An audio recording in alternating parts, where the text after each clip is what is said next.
So this month's module, travel, art, journal or journaling, was something that I started some time ago. For it was almost designed to be like a preparation for just when people are traveling, what all you should look out for and how you can illustrate while you travel. Now, this is a very different idea, very novel idea.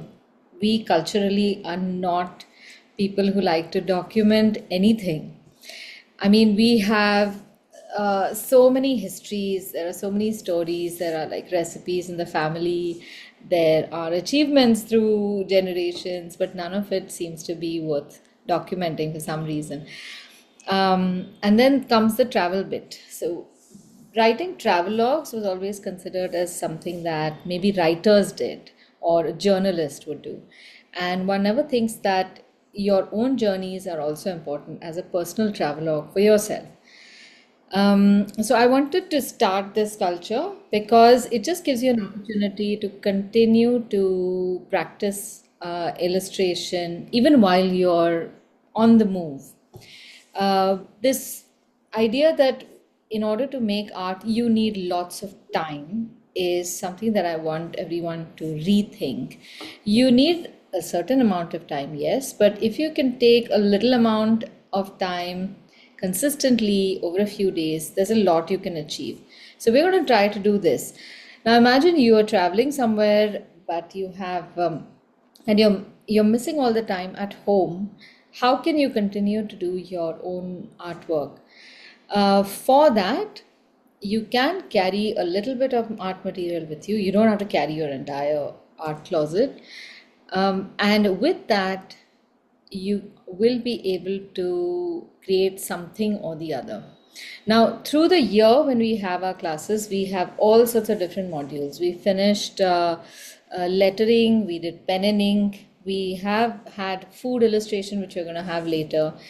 Last year, we had things like artifacts, and whatever else that we do is all geared to make you something that I like to call an omni artist, which is somebody who can draw anything, anywhere, with any tool, for any purpose, in any amount of time. You should not have any of these things, should not be a barrier. Like, you don't need to say, I need my studio, I need this particular paper, I like my pencil or only my pen. You should not have these barriers. You should be able to just jump at it and do it. So, in order to do that, how do you get to that level? That level comes when you have no fear of tackling any subject that comes your way. So, say when you're traveling, how do you pick a topic? What kind of journal you want to bring back home? These are the things that we want to address during this month's sessions. And I know a month is maybe too little time, but at least I want to get rid of a few things that you might have identified as barriers. Or even if you've not identified, I can probably suggest that these might be your fears, and I want to just help get rid of those fears. So the first thing is, if you're new at drawing and you've never done this before, the idea of sitting somewhere in front of maybe a monument or something, whipping out your journal and starting to sketch, as romantic as it sounds, it is also very scary. There are going to be other people around. You're not confident of your work. What if other people look and you look silly? These are fears that we feel, and that's perfectly normal. So we will address that. What are you actually afraid of? Normally, people are not afraid of other people watching. It's about other people judging. So if you were to just cut off that judging, and that judging also becomes a problem if you are affected by it. Like, if there is somebody somewhere who is judging you, but you're not aware of it, it makes no difference to your life. You just carry on. So we have to modify our process and our way of thinking to get rid of some of these barriers. And you won't believe that's like 50% of the work done. Then the rest of it is actually becoming good at art journaling. So what does that entail? The biggest thing is that this is your journal. It is not a magazine. It is not a commission that you're doing for anyone else. It is your memories, your documentation of how you spent that time at that occasion with the people you were with. So, keeping that story personal is the focus, which means that, say, you're in Greece and you're at the Parthenon, if you have to write something about it, don't rely on Wikipedia. So, what we want to do is try to distill information that we have received from different sources, convert it into something that you would like to remember, and write only that. Like, you probably would not want to remember who built the Parthenon, but what year it was built might be significant.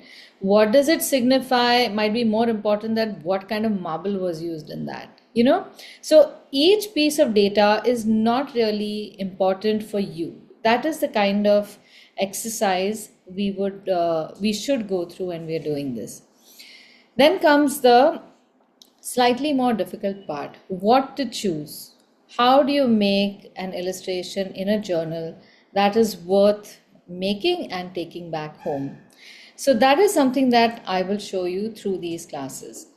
Um, the third thing is the time that is required. Will you have the time? How much time is needed? What if you're in a group? So, what I've come to is a golden ratio. If you are with a group of people, you get about 20 minutes per illustration, depending upon the time of day and depending upon the activity.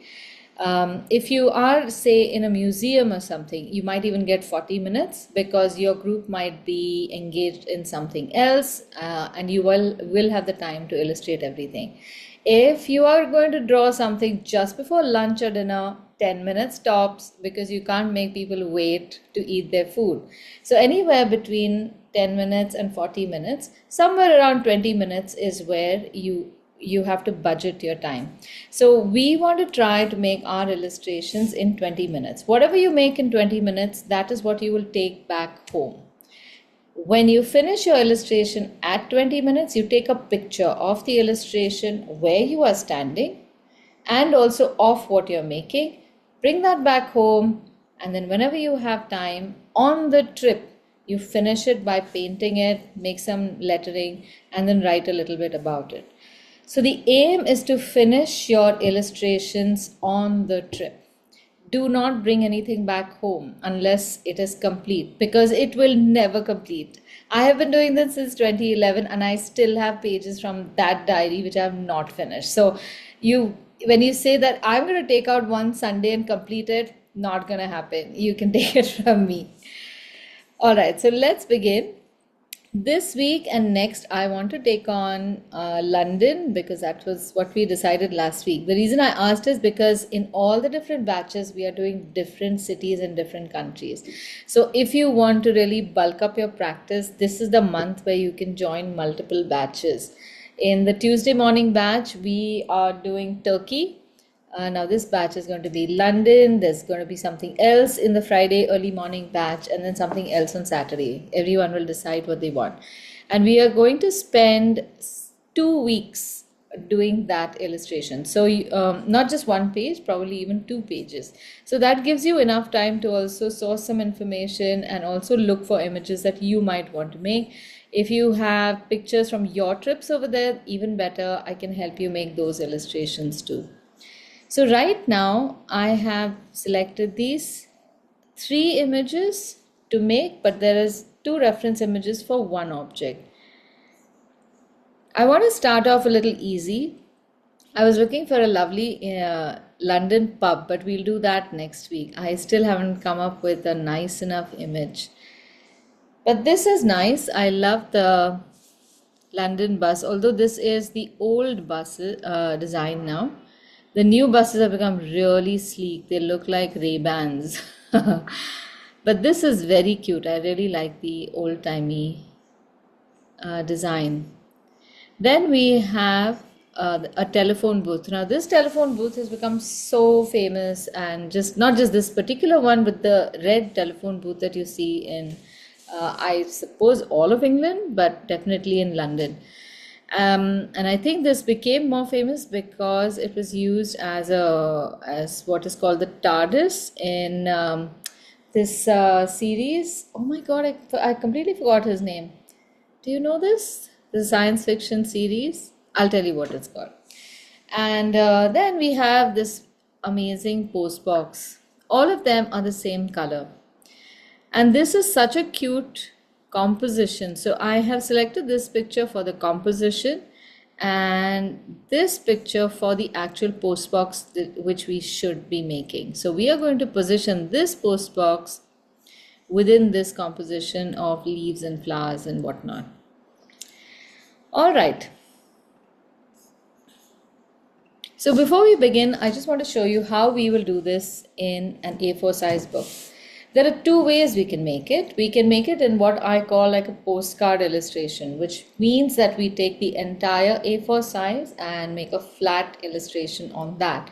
Or you can simulate the sense of a diary.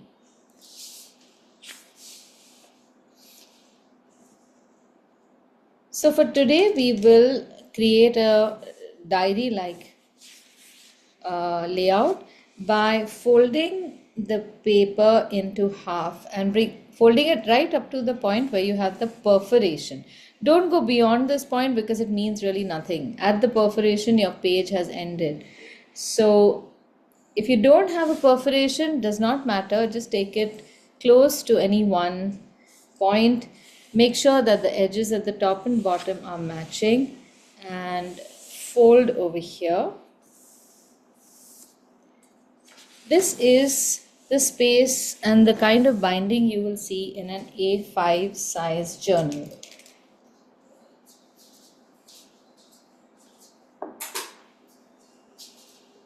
Most A5 size journals, most travel journals are A5 size. So you don't have to, that's not a separate thing that you need to be concerned about. And A5 is nothing but half of A4, which is about this size. Now, when you are thinking about composing this sheet, you need to be aware that right now we have all these three images in front of us, so we're going to make them together. But when you're traveling, that is never the case. You will come across one image first, and then later another image, then later another image. You might see something that you won't be able to sketch immediately, so you have to keep in mind and then make it later. So you have to compose the page almost in anticipating something or the other. It has to be a very fluid thought of composition. But today we will keep all these three objects in such a way, knowing that we have to make that in such a way that we can practice some composition as well. Now the three objects we have two objects which are long and one object which is horizontal. These things matter so that you know where to place those objects. We can make the bus here, we can make the telephone booth here, and we can make the post box here. Or we can make the telephone booth here, we can make the post box here, and we can make the bus on top horizontally. We then also have to look at space to make a title and also to write something about this. Because I'm going to make you write something about. You have to practice that writing as well, for the handwriting at least, if not the content right now. So use your hands to figure out what you want to do. And while I'm making one composition, I don't insist that you need to make the same composition. Test out something else if you feel that that might work. So mostly what happens is that you tend to focus on one image more or the larger image more, and the other images can be like subordinate images. You don't have to make everything the same size. That distracts your eye. So say we make the post box really big because it's easier and it's also really charming, and we actually make the bus and the telephone booth really small. That might make for a very interesting, unpredictable composition. So let's start making the post box first. I'm going to show you how we are going to go about it. Everything about this post box is, it's pretty simple. You just have a few proportion lines, and then you have to see that this top is probably cut in a hexagon or an octagonal shape if you were to see it from the top. You have two flat or three flat sides to the top. You have this cavity in the center, and then nothing, it's just a tall cylindrical box. So why this looks interesting, it's because of all the lettering, it's this kind of shading, and of course the crown on top. So I want to attempt making this freehand without doing too many measurements on this. There are going to be some lines which are going to go through certain spaces, but let's try doing this freehand. This is not very difficult to do. So first we are going to make two parallel lines. I'm going to be drawing this in pen. So I want you to see how if your lines go through certain spaces, it does not look bad because we are going to paint them. So I will just draw it in rough here so you know what to expect. Oh, sorry, what have I done?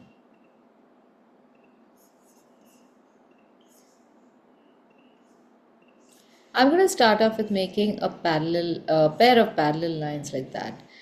But I'm not just going to make any kind of parallel line. I am keeping an eye on how wide I should make the parallel line. It should not be too fat, right? So my parallel line are about two squares on top of each other like this. Hello. So if I have two squares on top of each other, that becomes a red part, a little more. And then I have the bottom part, which is the third square. So if you can see from this point to this point, it is 3 times as long as it is wide. Now these things you should try to notice. They are there, all that information is there. So that you don't land up making really random two tall lines like this, and then your post box becomes so tall you're wondering whether this is the post box or whether this is the phone booth. So a little bit of proportioning helps. Once that is done, then everything else we're just going to put according to how we see the reference image. So I'm going to encourage you to see the reference image as you make it. Okay, before you even touch pencil to paper, visualize where your post box is going to come. I want it somewhere in the center here, maybe a little to the left of center. If this is my width, my height is going to be about this big. You have to do this exercise because this way then you can ensure that you're not way off on your proportions. Okay, so my first line is going to be, this is going to be a very loosey-goosey kind of line and very loosey-goosey design. So do not erase and let all the wobbly lines come wobbly, that's fine. Now that I've drawn a straight line, I visually divide it into 3 parts using my fingers. Okay, and that gives me an idea of how wide my post box has to be. Just about so much is fine. As you can see, my lines are not absolutely stick straight. They are wobbly, but they are vertical. So just try to not make your post box lean too much.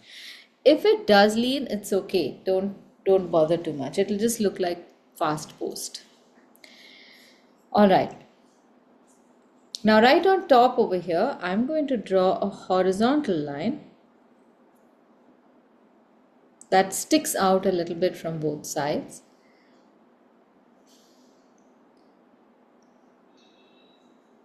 A little distance below that, And by little, I would like you to look at the reference image and figure out for yourselves how little. This is without measurement.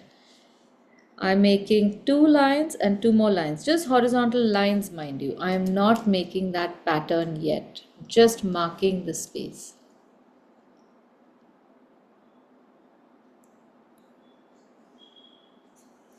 Now I can see that the top of this, the top of the lid is about the same distance as the first gap between the that overhanging part of the lid and the ring that says post office.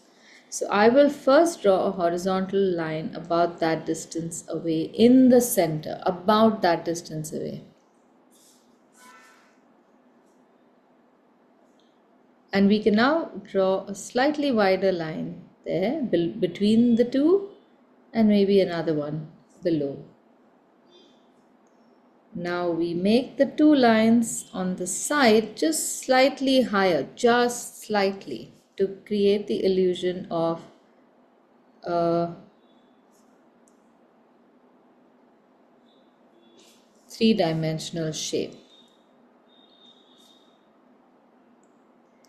Then we make a ring on top of the lid, a thinner ring above that, yet another thinner ring. So all your detailing will just be more and more lines, that's all.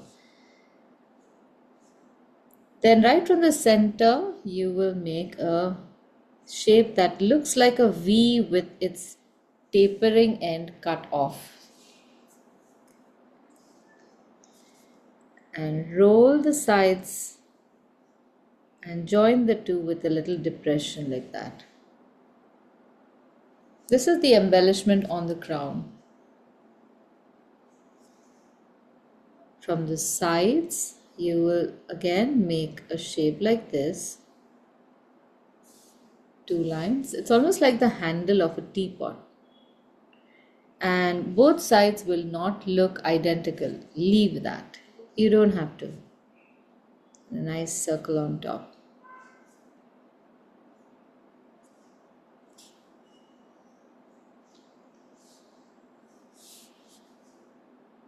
Join the two ends with tapering lines going outward from the center, and then we will draw this little cavity, and you'll notice that I'm drawing multiple lines. I don't draw just one line and leave it, because these lines give a sense of I guess depth or dimension. Now where we had drawn the two horizontal lines, I am converting that into ring-like shapes. So you'll see my line has gone through the horizontal lines. It won't matter. This will look nice.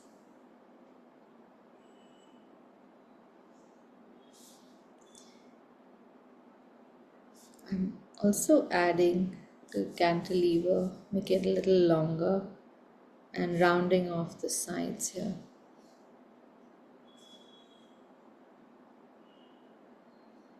Now this is the bottom, so we can draw a horizontal line, but we also have to draw flowers around this bottom. Now whenever you're drawing foliage, resist the temptation of drawing each and every leaf. That looks horrible. So from this point, we are going to draw a whole tuft of grass, like just very vague lines, very strong but vague, and create a wobbly line that covers up the base.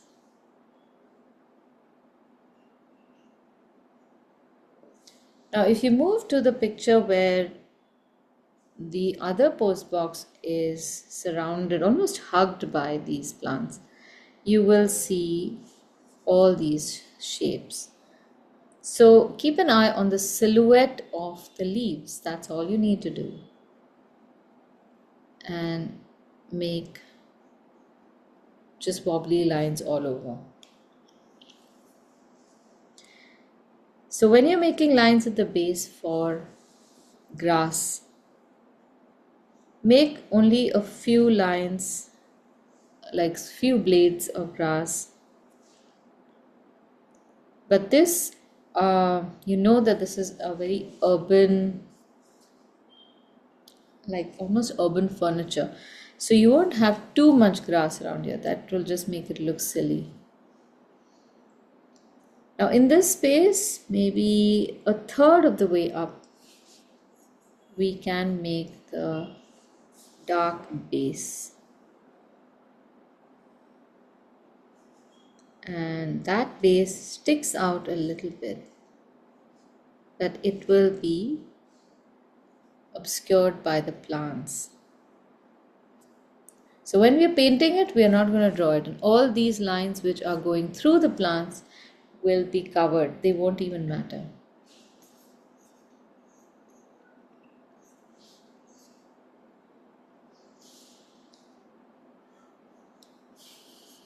Okay, is everyone with me? Okay. Now there is one bit of that red colored bush coming onto the post box as well. Wherever you want to draw, say, flowers, you can create a separate effect for flowers, but we are not drawing independent flowers at any rate. So you can just remember that all the different shapes that you are drawing will be flowers, and for the leaves you are just creating a silhouette of the whole plant. That way you don't have to remember what parts are leaves and what parts are flowers. Now I don't want to make too many a very thick vine over here. I would like to focus a little bit on the box itself. So here now we will make some details of the box, like the door. The door has got a hinge, so we will make that. That is visible on the right also over here. I love to make these mechanical things, but if you are not sure, then don't make it. Just make the line run through. That's fine. And I also like to put in stuff like this, like the notice that says what time the mail will be picked up. And on the other one, now here's a very curious thing, is the letter R, and I suspect that that stands for maybe Royal Mail or something. And it's a very cute design, so I don't want to miss out on drawing that. So this is how that shape is made. This is how that shape is made. It's based on a very classic font, which is written on like an angle of maybe about 55 degrees.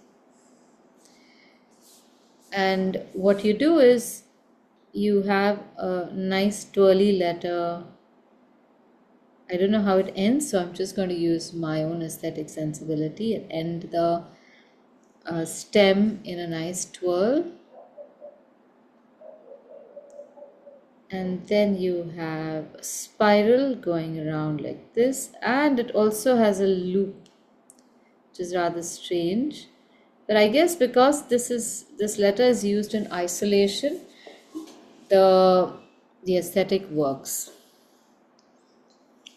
How do we draw this letter but make it seem as if it is embossed on metal? So the trick for doing that is you draw this in pencil and then take your micron pen or something and literally make a line only on one side of this pencil line, consistently on the right hand side. So the pencil line will still be visible, but what will also be visible will be the shadows. So right and bottom. And you can break the shadow up a little bit. This is how we can make our R look like it's three-dimensional.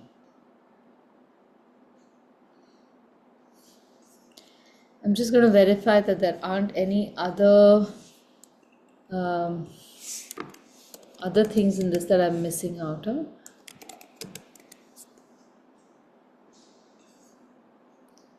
Oh, there's another very nice thing. ER written on Royal Mail or just Royal Mail. Oh my God, I don't know what this R is. Aditi, where did you see the R on that postbox? I'll show Post. you. It's in the other one. Oh my God. Oh yeah, there I saw it.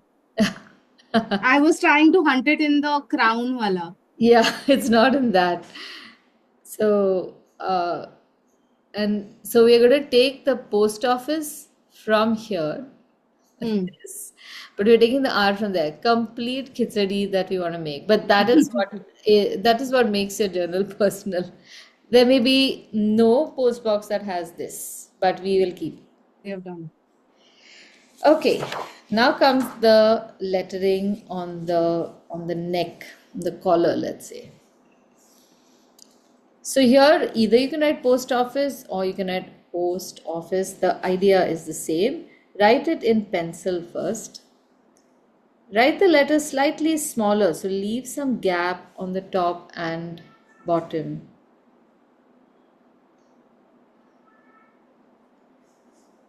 Don't touch the top and bottom of this space because that is where we want to make our 3D letters. And if you feel you'll forget, when you look at the picture itself, you will start seeing that there are cues of where your or how far your letters can go.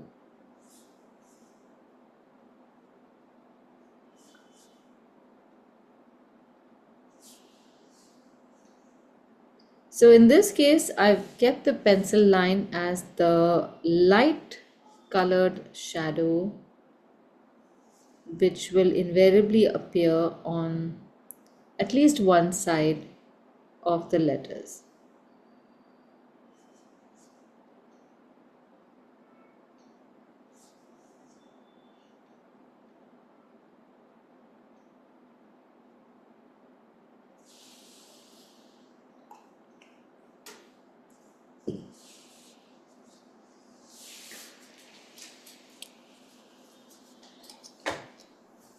Ma'am, for the pen, I am using the ink and pen class wala holder and nib. Is it okay? Yeah, that's okay. What ink are you using though? Black Star, PH Martins. As long as it is a waterproof ink, that's fine. It's waterproof. It's written on the label. Yeah, good. Yeah. Okay, now I have made my postbox very much to the left, so I must add a little bit of the wine on the right. Chalo, so I'll just do that.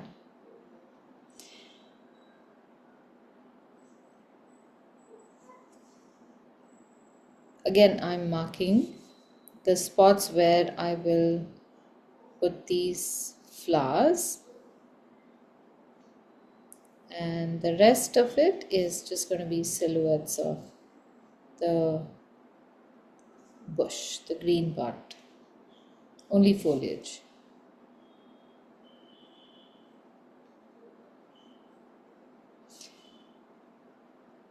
So some places you will make a lot of detail, but with detailing or let's say the other way around, when you are doing things like journals or travel illustration, it's not the details that are more important. It's or the details in the illustration as much as the mood it creates.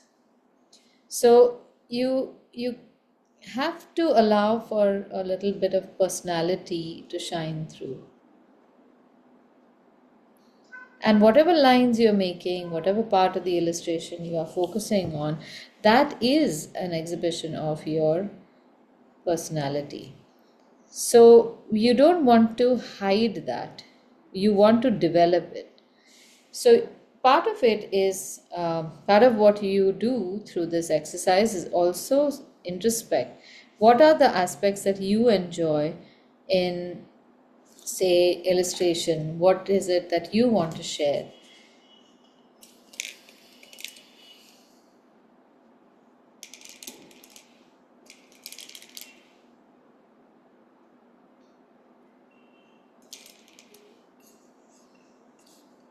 Okay, I have no idea why my camera has gone off suddenly. I'll try again. Yes, okay, back.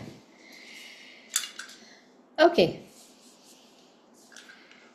now first things first. If you feel you want to paint a backdrop, the thinking of that and the execution must come first, not as an afterthought.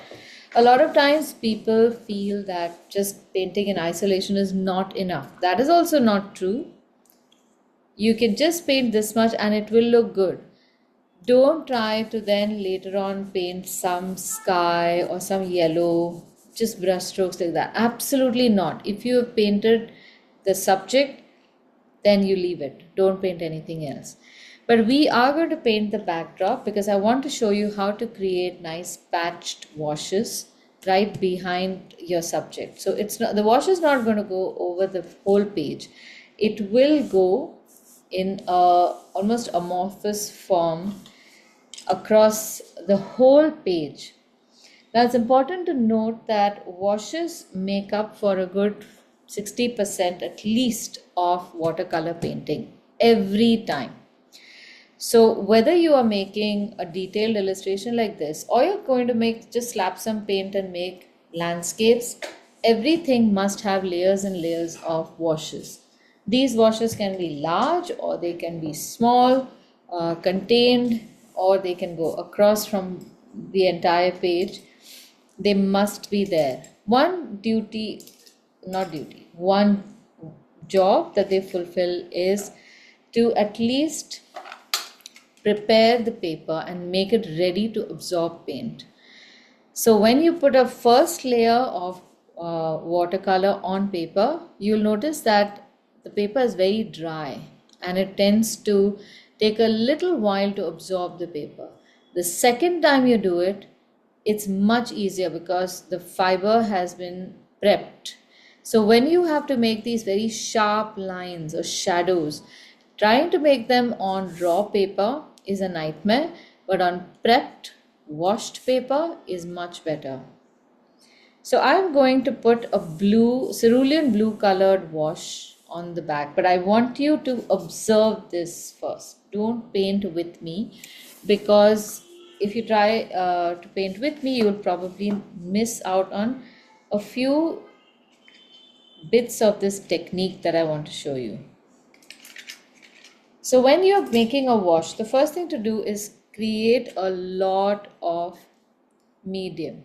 Now, medium does not mean a lot of pigment. Medium just means preparing all the amount of paint or paint and water mix that you feel you are going to need to make that wash. Okay, so this wash can have a certain amount of pigment and a lot of water also. That is also fine. It needs to look runny like that. So in your palette itself, it should look like it is very free flowing. Now when you're painting, okay, I just want you to see this. Identify the places where you don't want the wash. In this case, we would want to avoid putting the wash, too much of the wash on the box, and definitely a little less on the right hand side because there we have a highlight. When you are making a wash, hold your book at an angle. So I'm keeping it upright, maybe at about 30 degrees. And I'm visualizing the shape that I want around my box. So it's not just a horizontal or a rectangular shape. Look at how light these lines are. And I'm just staining the paper.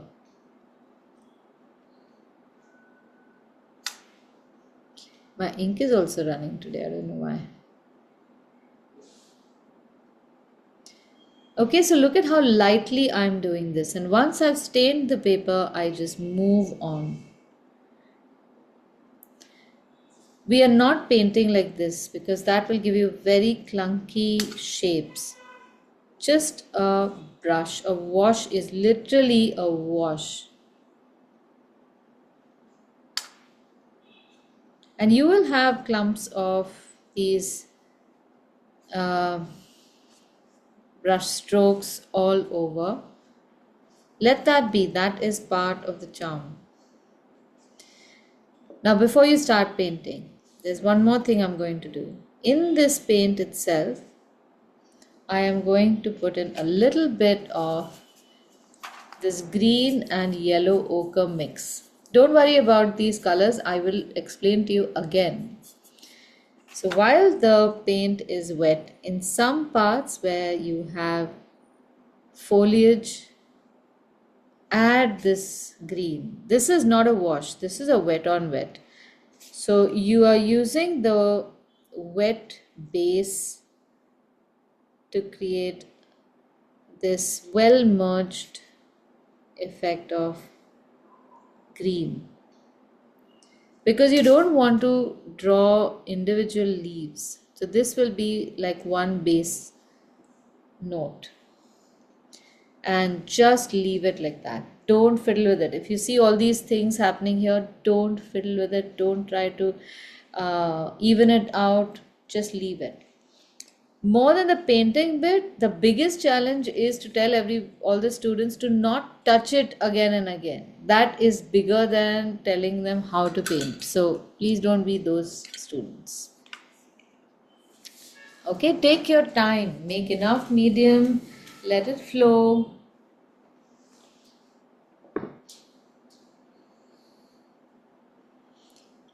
So to give you an idea of how light your hand should be on paper when you're painting with watercolor, if you were to hold the brush and just touch the surface of your skin, you should barely feel the softness of the bristles.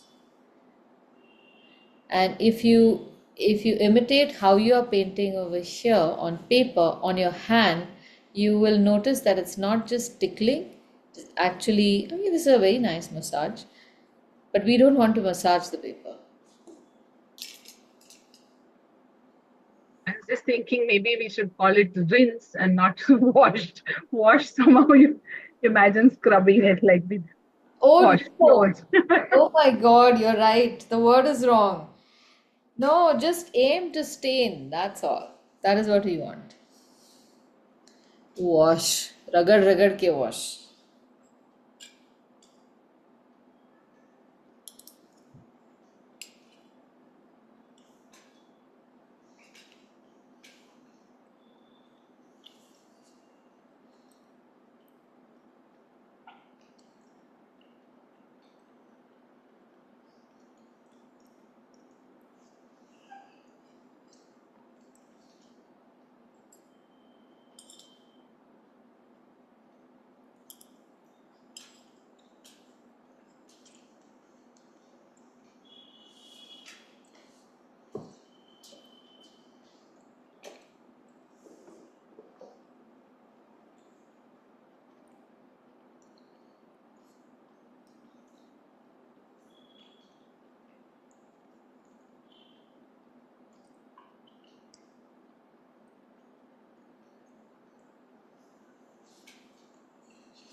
Let me know when your painting is done.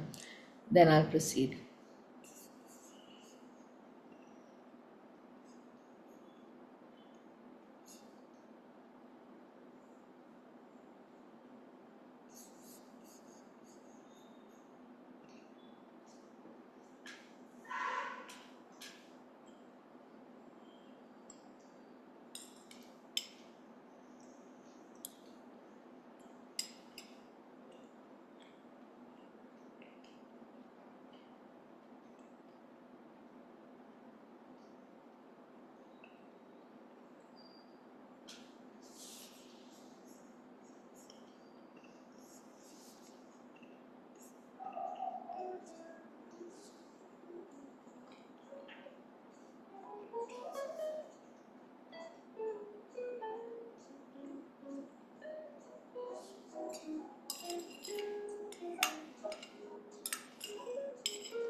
Okay, by now you should be done. If you're painting any more than this, that means you're overworking your paper.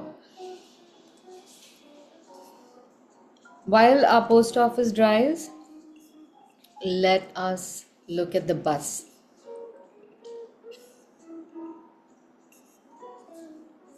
The telephone booth is going to be relatively easy to draw because it is just two-dimensional. What you can do over here, however, is to make the telephone booth on a separate piece of paper and cut out the door like a hinge so that you can make it tactile. You can actually open the door of the telephone booth and write something inside it. So I'm going to show you that. But now let's look at the bus. This is a problem of perspective, and a lot of people do find it a little tough to draw perspective. If you look at the bus, the top of the bus is at an angle, the bottom of the bus is at an angle, but they're two different angles, and we get very confused with that.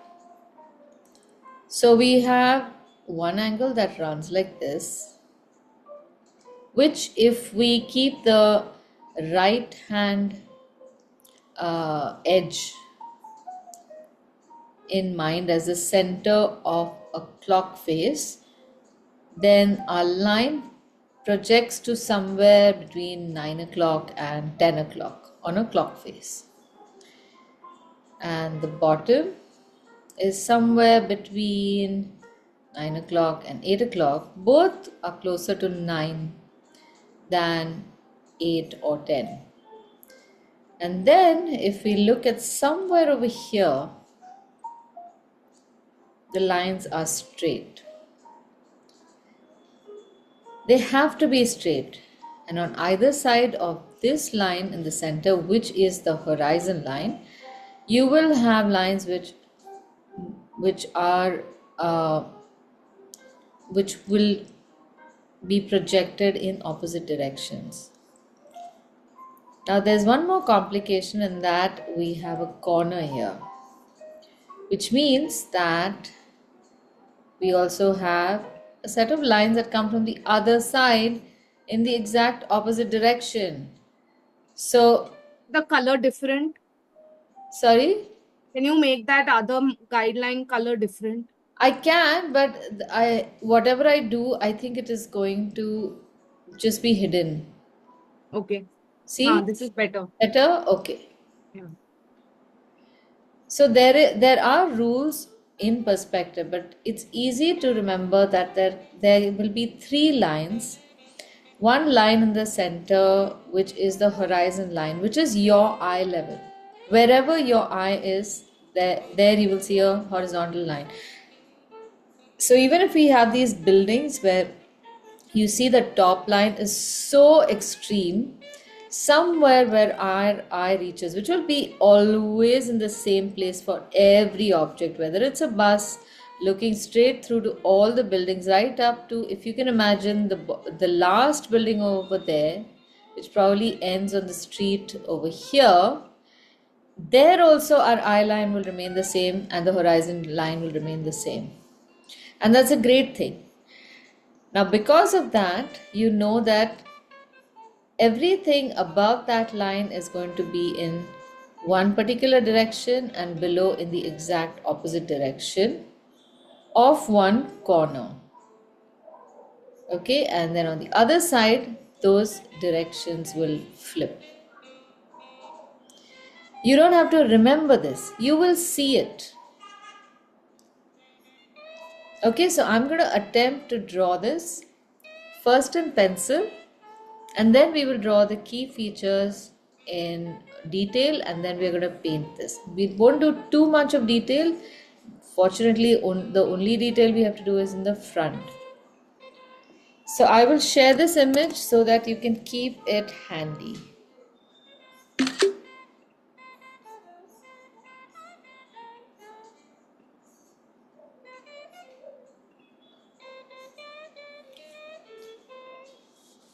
Okay, so while our post box is drying, let's make the bus. We're going to make a tiny bus here. Not too big. Should we make it here or should we make it here? Now I'm wondering, where do we do the lettering? Our lettering will come somewhere here, maybe like this, London.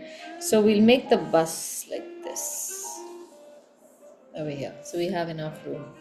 Because writing a title here might not be so good. Oh, forget it. Title on top, bus at the bottom. Okay, so let's draw the horizon line first, which is always a horizontal line, always. So there it's pretty easy. Then we know that the bus is pointing towards this, towards the left side. So we will make one line that is vertical. That is the corner of that bus.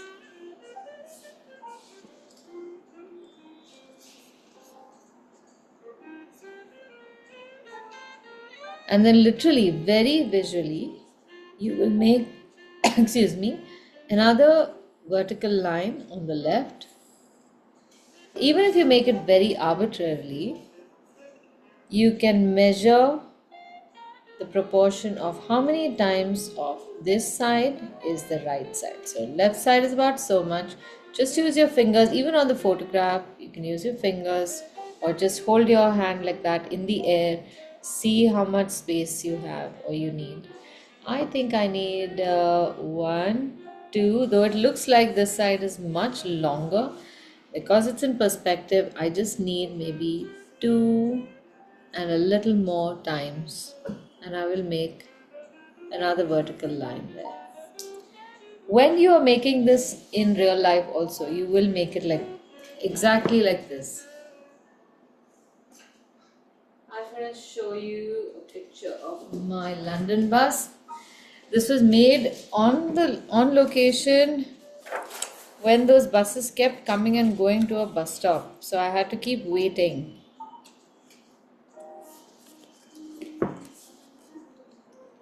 Every time the bus would come, it would stop in the same spot. So I did the exact same thing. I visualized this and it would stop for about 2 minutes, and I would sit there and then calculate how much space I needed to keep. Okay, now that we have some kind of measurement and some kind of proportion going, you can use the same proportion to identify how tall the bus needs to be, at least till the window level above, and make a mark on the vertical line. Below, it's a little less, so make a line at the bottom. And then from this center, you can draw what now I have is the green line. And just above that is the blue line going to the right, blue line coming from the bottom. So we've effectively made a cube inside which we have to fit the bus. This is half the work done. If you can make this cube, you don't have to worry too much. So part of the bus is above the green line also, but it goes and merges with the blue line on top. The green line is where we have the windows. Now, notice how... Get the angle. Sorry. Sorry? How do you get that angle of the lower, like the lower one? This?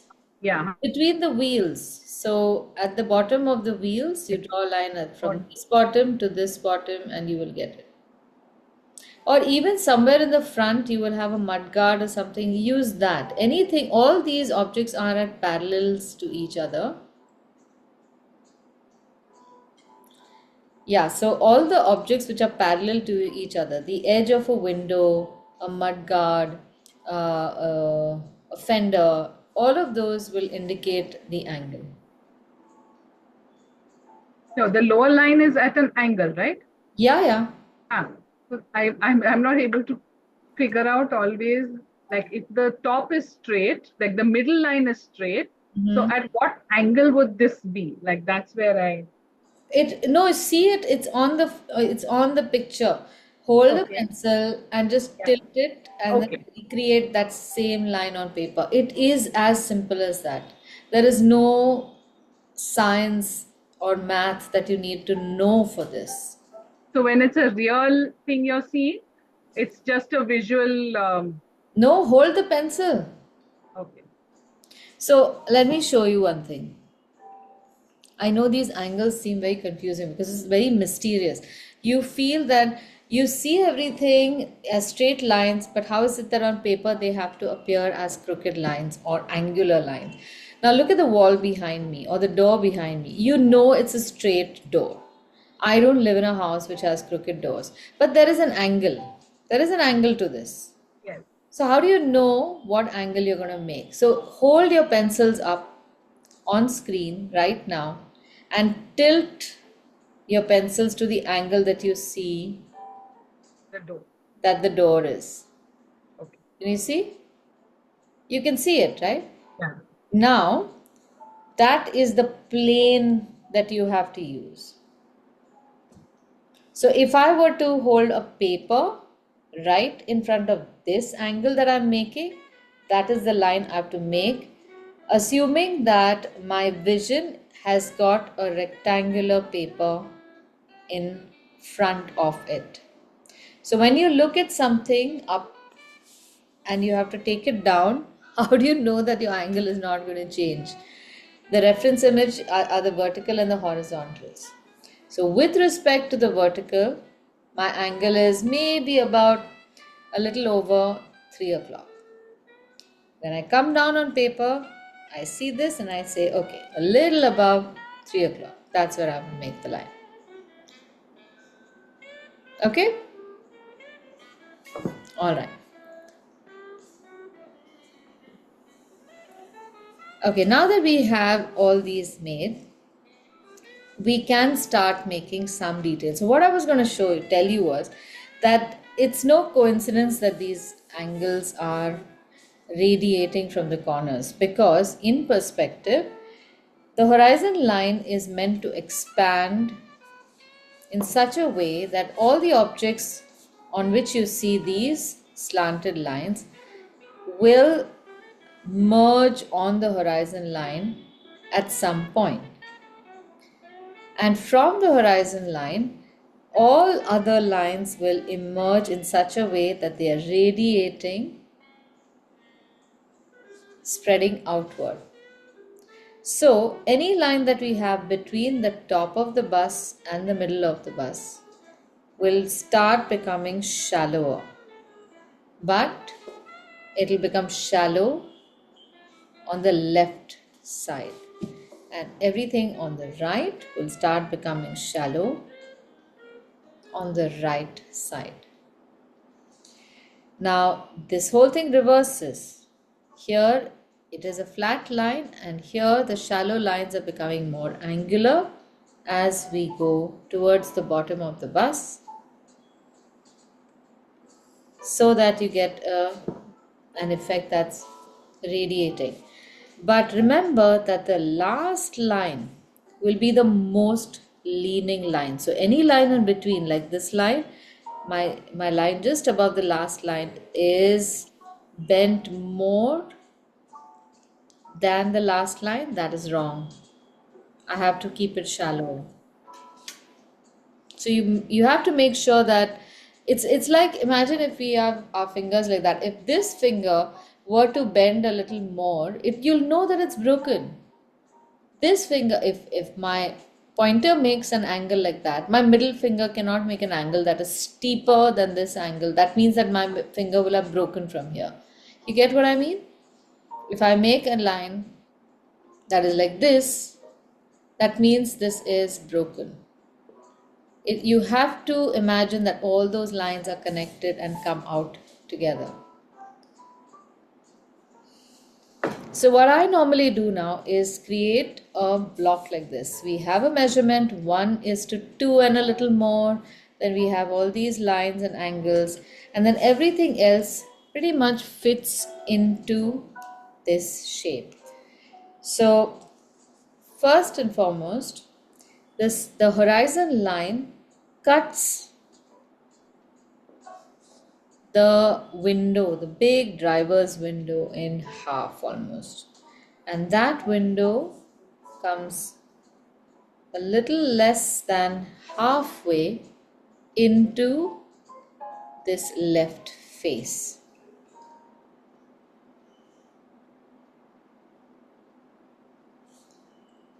Then there is a little light here.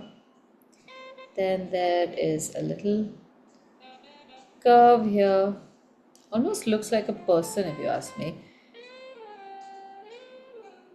And using these guidelines, I also know that the hood of the bus extends a little beyond, oh, and even below, yeah, below the horizon line, quite a bit. So what I have is a shape like that, which is the hood.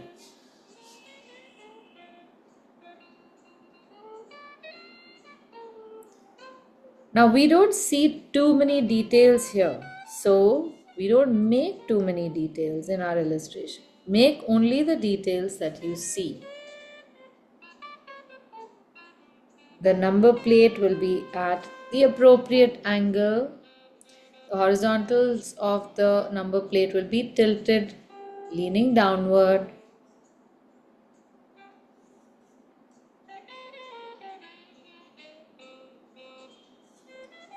Then you have lights. The headlights will be also at an angle because they are aligned straight. So if I were to draw a line from the left to the right, they won't be horizontally aligned. They will be tilted. All horizontal lines are tilted.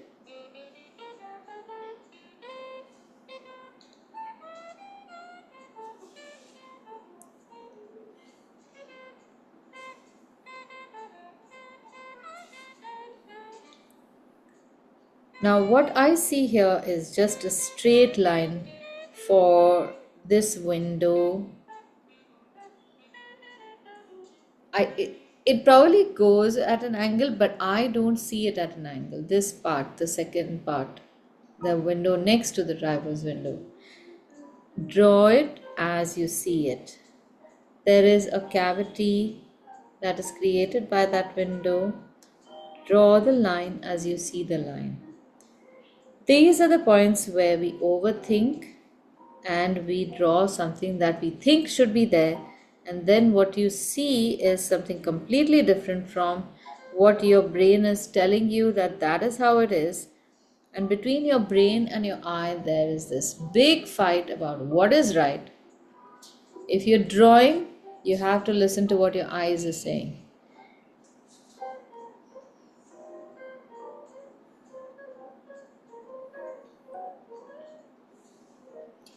Okay, are you able to make this with me?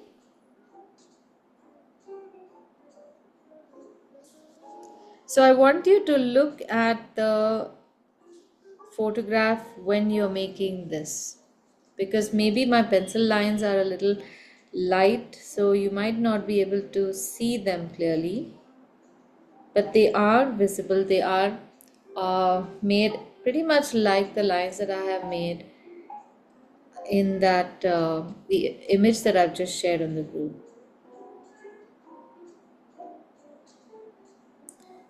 Now the objects which are receding to the back will become slightly smaller. This is a small bus, so maybe we won't see that happen so much in the case of the windows. Again, now if you're making windows, lots of gadbad happens when windows are made also. First make the vertical members.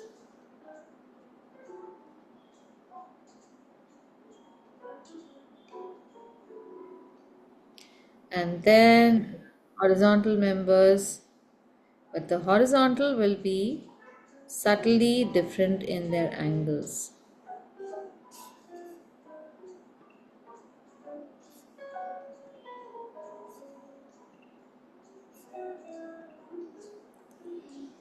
And then round off the corners. So don't attempt to make these round edged squares in one shot. That can be super painful.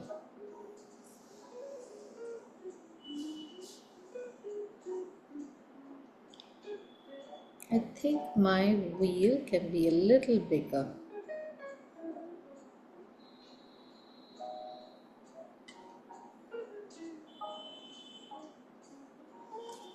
And then the second wheel is underneath the fourth window. I made a mistake here, but I've quickly corrected that. Nobody will notice it.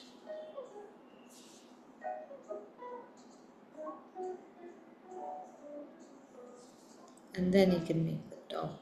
So remember, the top also has a nice rounded edge, and the front is not straight, it angles backward a little bit, then it turns, makes a nice bulbous shape like a whale, and then goes to the back. So really guys, if this drawing I'm telling you is, I know it can be a little,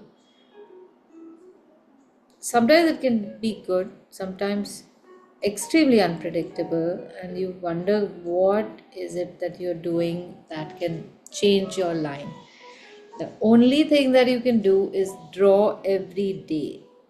Draw everything every day, all the time.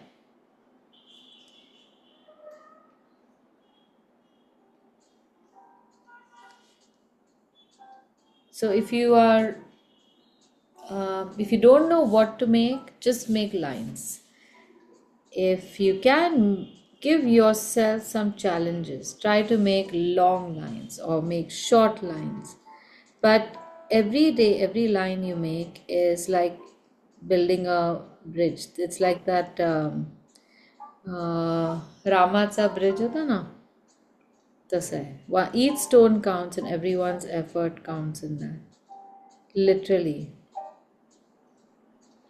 So, like that doodle a day um, activity,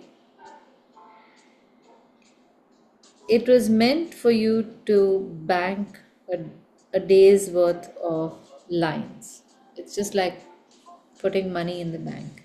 Every small saving also makes a difference. Tembe tembe tahi sach.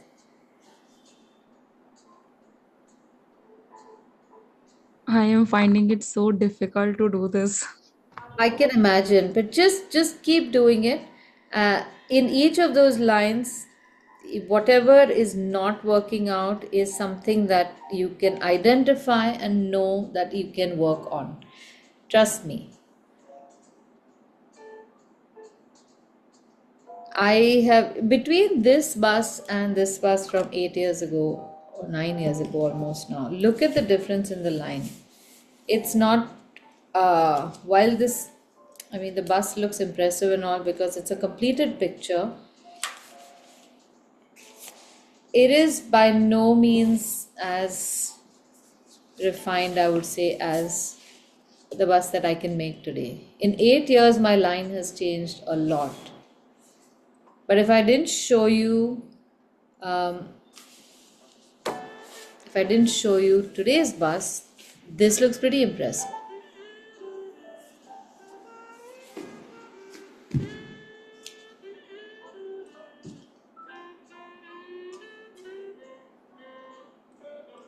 Now, when you're drawing, also, I want all of you to observe your posture when you're doing this.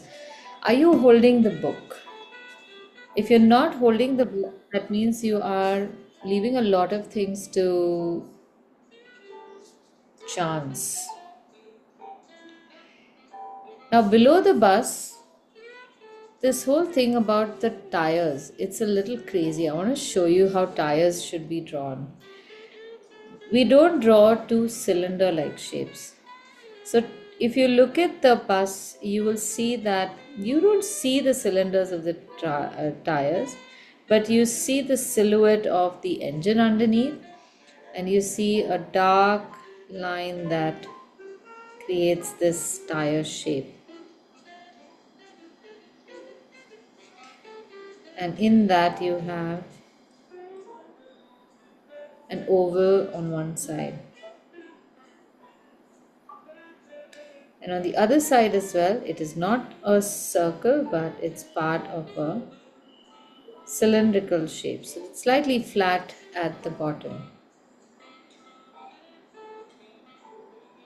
So you have to notice that the cylinders are not one, they're not concentric. They're not one inside the other as much as they are like a bottle that is turned on its side. So if we are drawing a tire like that,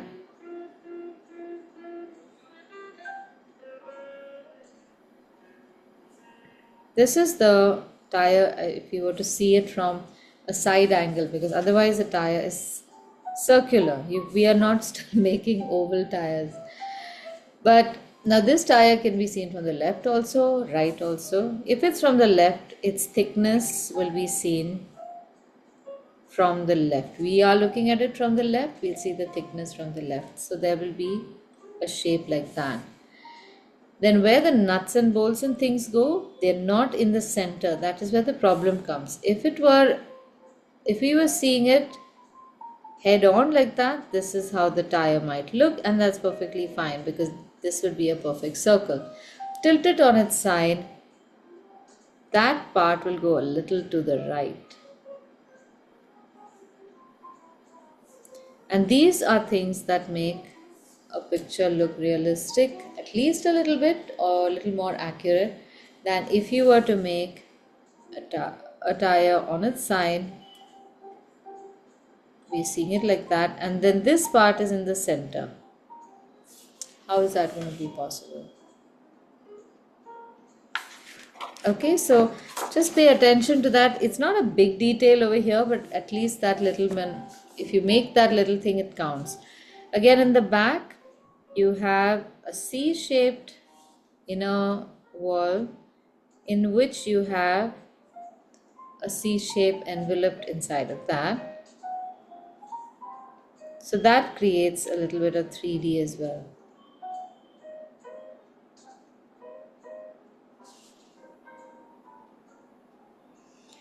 And I think there's a bar over here. So everywhere else you will find there are little things like a tiny place for, I guess, a foot to sit, because they might want to make some changes here or there.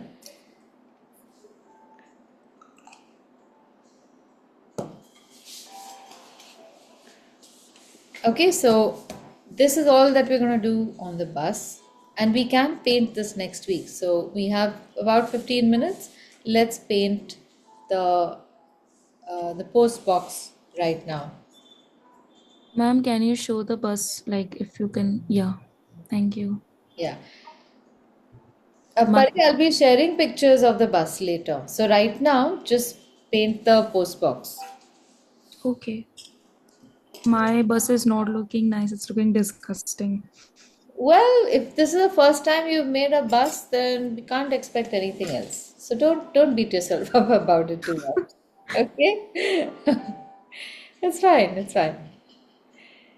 All right, now to paint the post box, let's use a yellow ochre first. For the bus, the horizon line looks wonky. Horizon line is a flat line, Ashwita. How can that look wonky? What are you doing? Oh my God. The bus goes like that. Yeah, but guys, I know drawing buses, trains, and all is really painful, but there's no other way but to keep drawing them. Imaginary buses. Okay, let's move on. So, I think Aditi, there should be a physical class with you to do perspective. yeah, I think we should do that. Yeah, perspective is the only thing which If even I am done lacking. elementary or intermediate, it's easier, but I haven't done anything of that. So it's like, No, they don't teach this in elementary and intermediate. This is They don't teach anything in elementary, intermediate. Yeah, and this is something that even architects barely know, because I have taught architects, civil Why engineers, you have many of your own ways? designers. It's a tragedy, I'm telling you. I should be teaching everyone. So anyway, let's move on to the post box. I would really like to complete this today. So I'm taking a light yellow ochre to paint from the left hand side. I don't want to paint on the right. because there's a highlight there, right?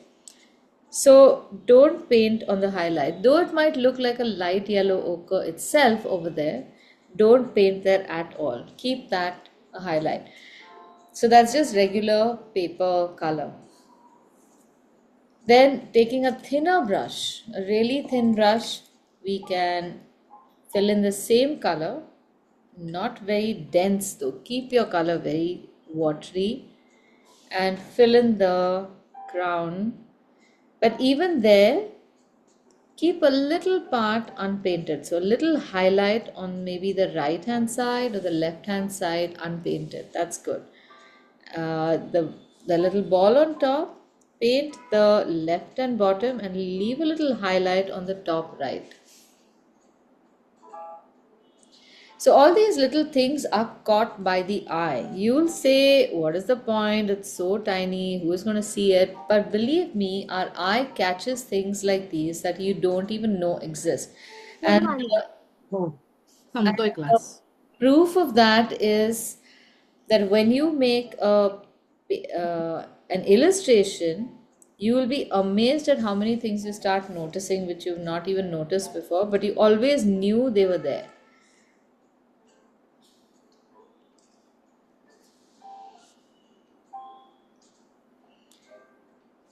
Okay, now while this is drying, we need to paint the flowers. Now, painting flowers also, I'm going to just go ahead with a little mix of orange and scarlet.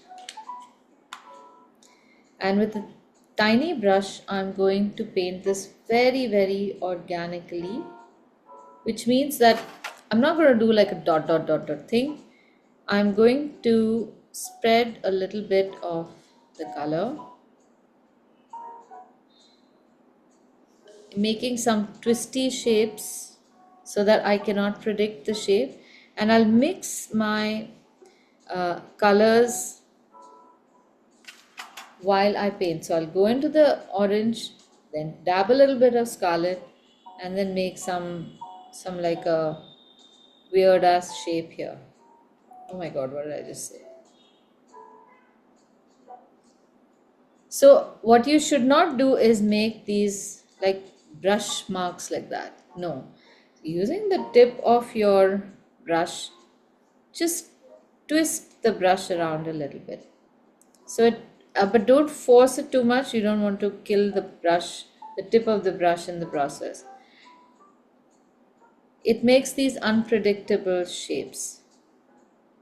And in that, it also will help you to distribute those shapes again unpredictably all across this plant. You don't want it to look like one very organized flower bush.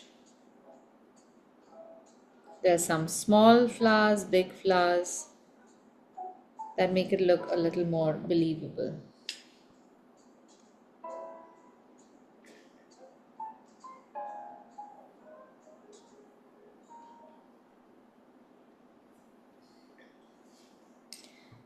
Now, once that has dried, what I mean is that once the post box part has dried,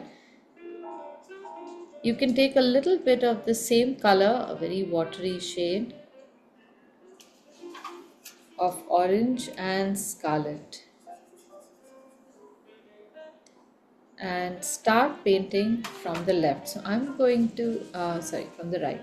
So I'm going to tilt my book because I don't want to, I mean, I can paint it straight also, but I would just want to show you how to do this. This is going to be like a wash in which I'm first going to put a watery shade and then take thicker and thicker paint. मी काहीतरी करते. Take thicker and thicker paint as you move towards the left. So essentially, I am just making a thicker color on the left and a slightly relatively watery color on the right, so that I will get an illusion of light and shadow.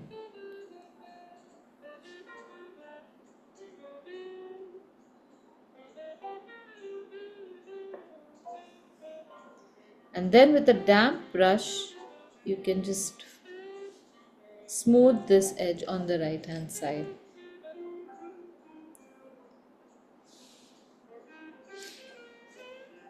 So the same thing on top. The center and the left are, center can be a light color and the left can be a deeper color, and the right can be just this wash spread to the right.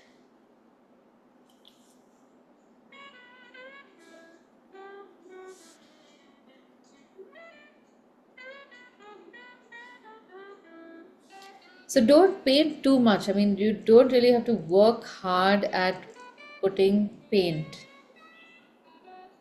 Now I'm going to do this part very carefully just so that we finish on time, but hopefully without merging the red and black, I will be able to paint this part. But you can wait. Don't paint the bottom part till the top part has dried.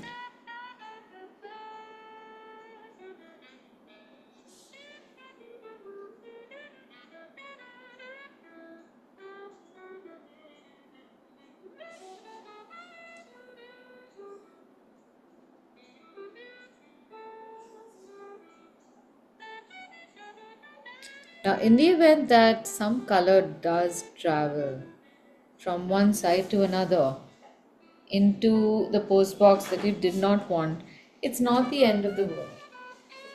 It makes the watercolor look even more charming.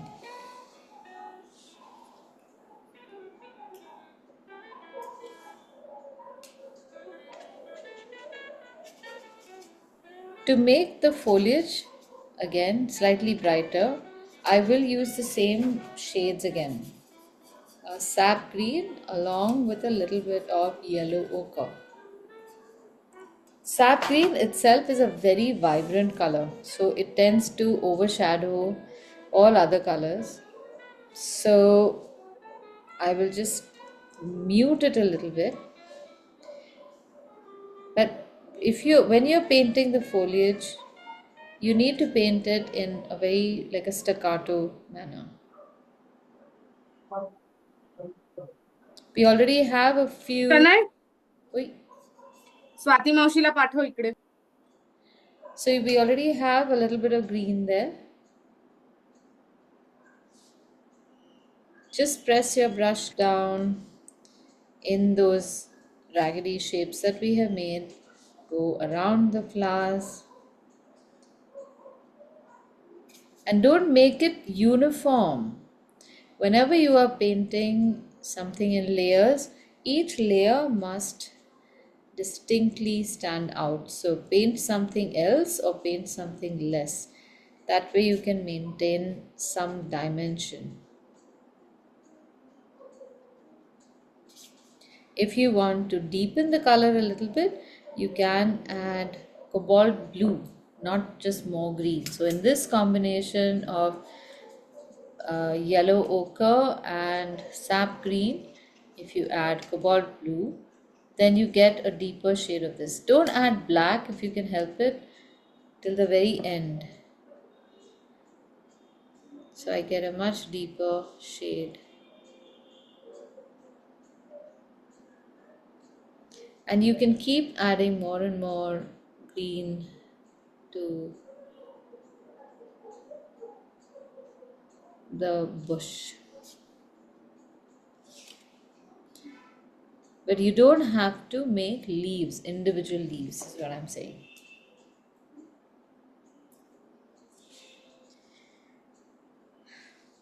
Now this is our second layer of red, mind you. So I can always put a third layer, a fourth layer. If you feel that some things are not looking good, you can keep adding layer upon layer. But remember to allow the paint to dry before you add any other color.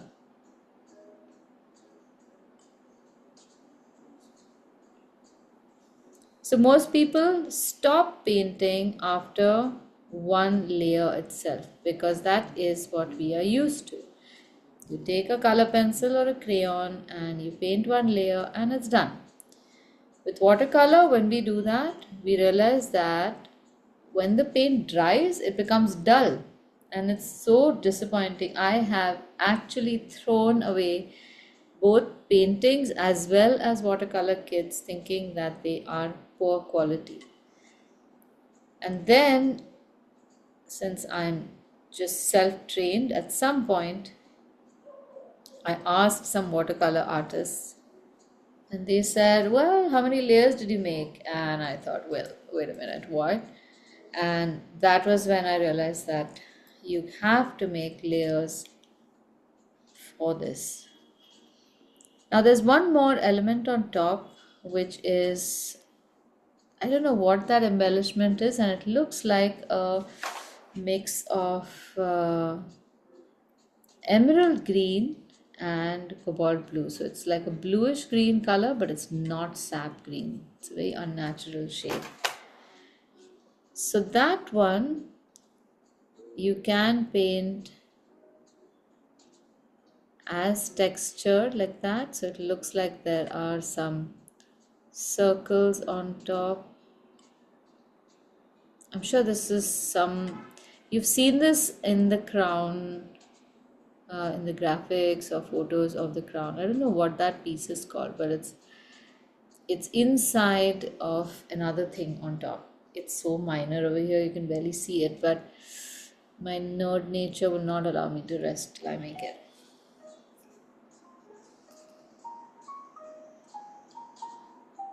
Now, even the word post office in yellow ochre, you can take a slightly darker or thicker yellow ochre and just go over those lines again. How many of you would have made that texture on the top and the row? Oh yeah, Siley has taken her hand up. That rope-like texture, and it would have ruined the picture. We don't have room for these things. I have been there, so I know.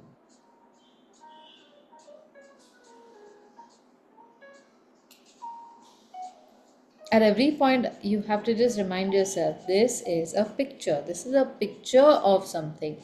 It's not the thing. So I have to let the watercolor flourish. So few colors running, some dynamic shapes created. That's what looks good in a watercolor. Now I've taken a mix of yellow ochre and burnt umber, and I'm just adding a little shadow in certain areas. This will create that depth.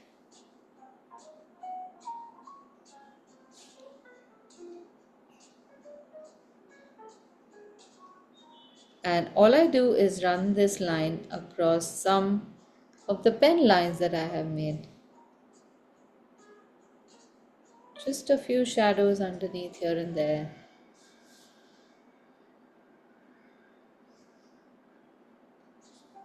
And most importantly, places like this where you have a little shadow of that lock or the hinge.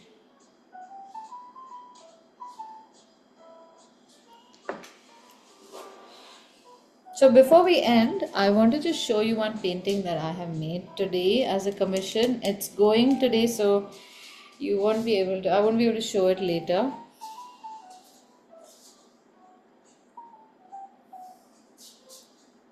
And there's a little bit of pasting of stuff I have to do in it. So this is a commission on the occasion of the wedding of these two people, and their family has planted all these trees. Right now they're all just saplings, but this is how the trees are going to look. And this is the organization that does it, 14 trees. This QR code, they will be able to scan and know what the progress of all the trees are and where they're geolocated and everything. So what did I want to show you in this? I want to show you this little detail. So while everything looks interesting and fun and nice colors and all, these are the little details that I like to make, like the little stitch of the collar, the buttons, or the folds, or the little shadow, very subtle shadow of her pallu on her skin. So these things we don't notice, and that's why everything starts looking like a very stark illustration. And that's what I mean by the shadows that are made in on the red.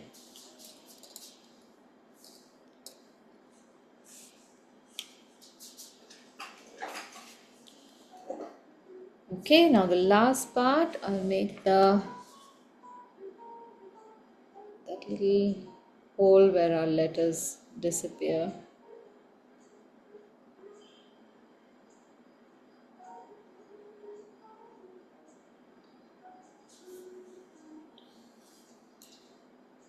And this part, which right now is white, looks a little empty. So you can take a little bit of a cerulean blue, just make a shadow towards the left hand side. I've just taken literally one line down, and oh, that R, we forgot the R. Maybe I can do it if this part is dried up.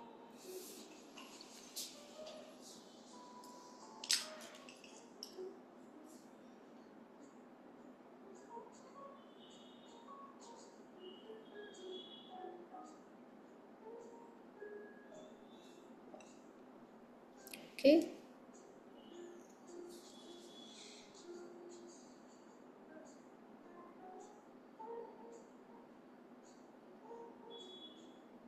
So when you're making that R also, don't make a dotted line. Some parts of the line have to be big, some have to be small.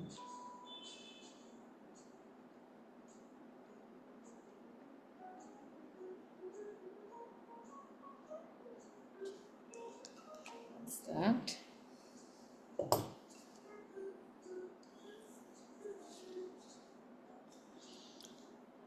And if you want, you can also make a few horizontal lines here to imitate the text that is written over there.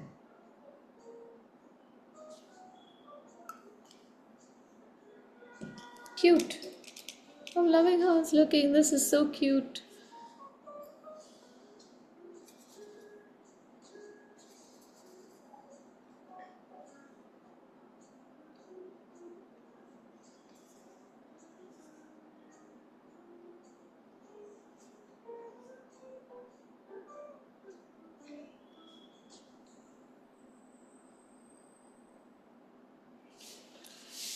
Okay,